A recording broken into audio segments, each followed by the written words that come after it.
Avec DaVinci Resolve, on peut faire de nombreux effets pour donner des looks aux images. Dans cette vidéo, on va voir comment faire un effet VHS, un effet vintage façon années 80, mais c'est aussi la vidéo des 2000 abonnés, alors c'est un peu la fête. Merci à tous. Et pour vous remercier, il y aura un petit cadeau à télécharger dans la description. Et on va voir dans cette vidéo comment utiliser ce petit téléchargement, ce petit preset PowerGrade pour DaVinci Resolve.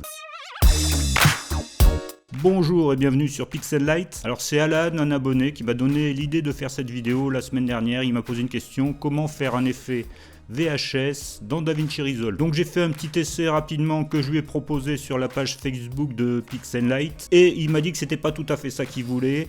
Donc on a échangé un petit peu, il m'a envoyé un lien vers une autre vidéo d'un youtubeur en langue anglaise. J'ai ajouté quelques petites choses qui peuvent améliorer le rendu final. On va voir ça tout de suite dans DaVinci Resolve. Nous voilà dans le module montage de DaVinci Resolve. J'ai ici un petit clip tourné lors d'un shooting.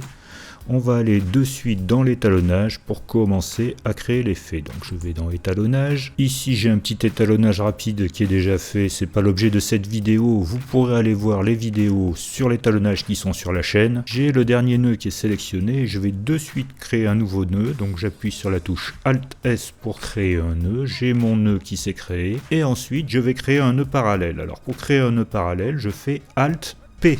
Je vais réarranger tout ça par ici parce qu'il va y avoir pas mal de nœuds. C'est quoi un nœud parallèle par rapport à un nœud série? Dans un nœud série, si je fais des modifications ici et des corrections, lorsque je fais d'autres modifications dans le deuxième nœud, je vais modifier l'image qui a déjà été traitée précédemment et pas l'image initiale. Alors que lorsque je crée des nœuds parallèles, je vais pouvoir traiter l'information dans un premier nœud et traiter l'information initiale dans un deuxième nœud. L'ensemble sera mélangé à la sortie ici. Alors j'ai sélectionné un des nœuds parallèles et là je vais commencer à créer vraiment l'effet VHS et créer des franges de couleurs. Donc je vais dans étalonnage, je vais dans nœud et là je vais créer un nœud diviseur mélangeur. Je clique ici sur nœud diviseur mélangeur. Ce nœud a la particularité de pouvoir diviser les canaux de couleurs. Donc on voit, il y a des petits points là. En haut j'ai le rouge, ici c'est le canal rouge. Ici j'ai le vert et ici j'ai le bleu. Donc pour créer des franges de couleurs, je vais aller sélectionner d'abord le rouge et je vais déplacer légèrement l'image. Alors pour ça, je vais aller ici dans l'échelle. Je clique ici. Il faut bien sélectionner échelle de nœud ici parce qu'on a plusieurs possibilités. C'est bien échelle de nœud qu'il faut aller sélectionner et je vais pouvoir modifier la position de ma couleur. Je vois ici, si je décale complètement mon image de couleur. Alors bien sûr, il ne faut pas aller dans des extrêmes comme ça, il faut ajuster à l'image. Une valeur qui convient pas trop mal dans pas mal de cas, c'est 4, mais on peut aller plus haut. Donc je tape 4, je fais entrer et j'ai déjà ici des franges de couleurs qui sont apparues sur les contours. On voit ici sur le contour du visage et on voit ici sur le contour des cheveux. Ensuite, je vais aller sur le bleu et là ici, je vais mettre -4. Si je trouve que c'est pas assez, je peux en rajouter un peu plus ici dans la direction horizontale ou alors dans la direction verticale. Par exemple ici, je peux mettre -4 aussi. Là, je vois que j'ai créé un décalage ici un peu plus important. Si je désactive ou si j'active ce nœud, j'ai bien des franges bleues qui apparaissent. Et je vais en rajouter un peu dans le rouge, soyons fous. Ici, je vais mettre le rouge aussi à 4. Et là, j'ai de belles couleurs pas jolies dans tous les sens. Si je regarde ça en plein écran, on voit bien toutes les franges de couleurs qui ont été rajoutées. On commence à avoir un effet vraiment visible. On peut trouver que c'est trop, on peut trouver que c'est pas assez. C'est à votre goût. Si je trouve que ces franges de couleurs sont un peu trop marquées, mais que je veux pas modifier la taille de ces franges, puisqu'ici on agit sur la taille de ces franges, je vais aller dans l'alpha, ici. Donc je clique ici pour accéder à l'alpha et je vais modifier le gain de sortie. Il est par défaut à 1. Je peux le diminuer pour diminuer l'intensité de l'effet que j'ai fait dans le nœud. Je n'agis que sur le nœud qui est sélectionné. Mais ici je vais le laisser à 1, je vais laisser les franges bien colorées. Pour notre exemple, de belles couleurs d'arc-en-ciel. Alors pour peaufiner cet effet VHS, je vais ajouter des effets OpenFX. Alors je sais qu'ils ne sont pas tous disponibles dans la version gratuite. J'espère que ceux-ci sont disponibles pour vous. Donc je vais aller ici dans OpenFX, donc j'ouvre l'ensemble de mes effets possibles OpenFX. Je vais sélectionner ici la sortie de l'ensemble de mon nœud parallèle et je vais créer derrière un nœud série, donc je refais Alt S. Voilà, j'ai mon nœud série ici et je vais aller lui attribuer un effet OpenFX de grain. Donc je cherche mon effet de grain. Ici dans Resolve FX Texture, j'ai grain, donc je prends mon effet, je le mets sur mon nœud. Je vais zoomer avec la roulette pour voir ce que je fais au niveau du grain sur cette image. Et je vais régler les paramètres comme j'ai envie. Alors là, je vais augmenter un petit peu la taille du grain. Je vais augmenter la taille du grain. Je vais modifier un peu son ratio d'aspect. Et l'intensité, là c'est vraiment au goût de chacun. Je peux vérifier en plein écran ce que ça fait, je fais CTRL F et je lis pour voir le grain. Là c'est pas encore tout à fait assez marqué à mon goût, donc je vais augmenter un petit peu la taille. Voilà, ça suffira, c'est déjà pas mal. Donc ça c'était l'effet de grain. Ensuite je vais rajouter un deuxième effet OpenFX, donc je crée un nouveau nœud.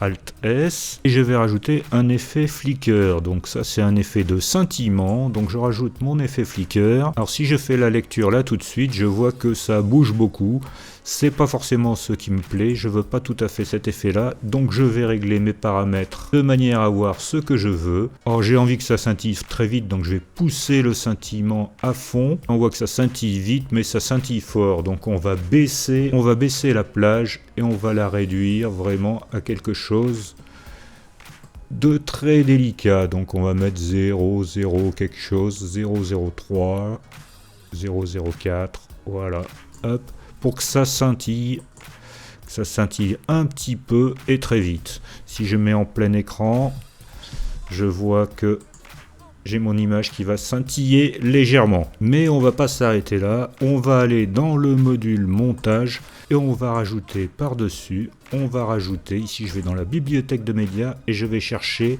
un clip de bruit que j'ai et je vais pouvoir rajouter ce clip de bruit par-dessus mon clip. Alors je fais un clic droit sur la piste et je fais ajouter une piste. Voilà, j'ai une deuxième piste vidéo, je vais aller y mettre mon clip de bruit par-dessus. Donc ici on voit ce clip de bruit, il y a des bandes qui passent.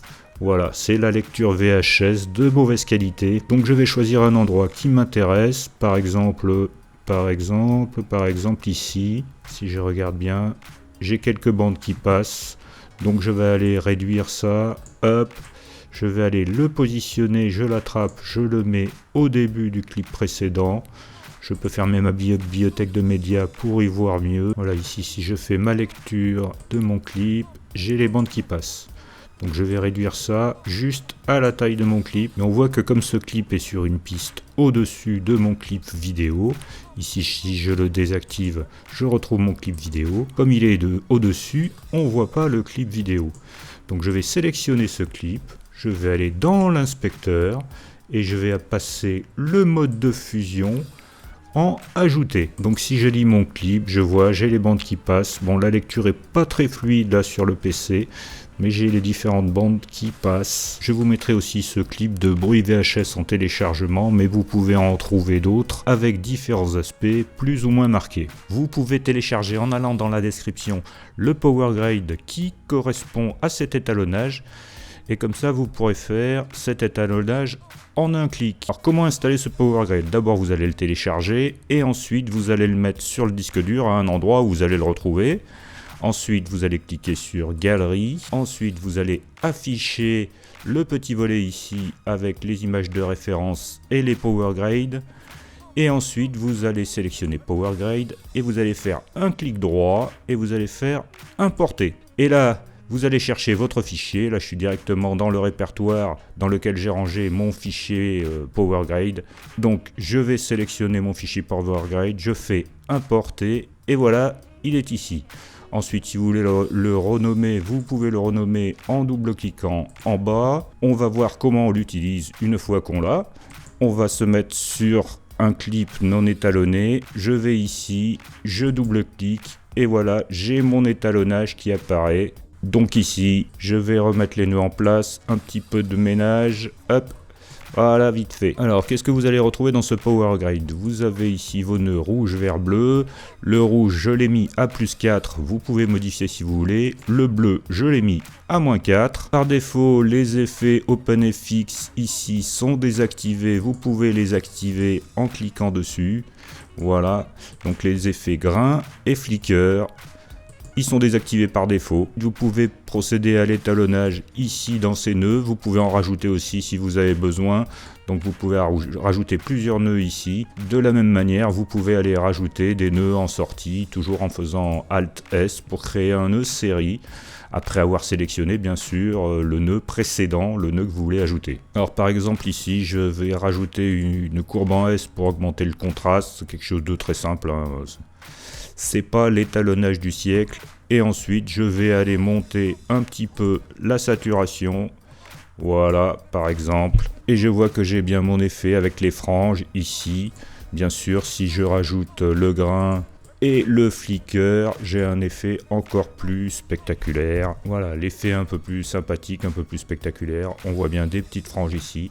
Alors le rendu est plus ou moins spectaculaire selon l'image que vous avez au départ. Merci à tous encore pour les 2000 abonnés. Merci d'avoir suivi cette vidéo. N'oubliez pas de vous abonner si ce n'est pas déjà fait. Et si vous voulez télécharger le Power Grade, c'est dans la description. Au revoir, à très bientôt sur Pixel Light.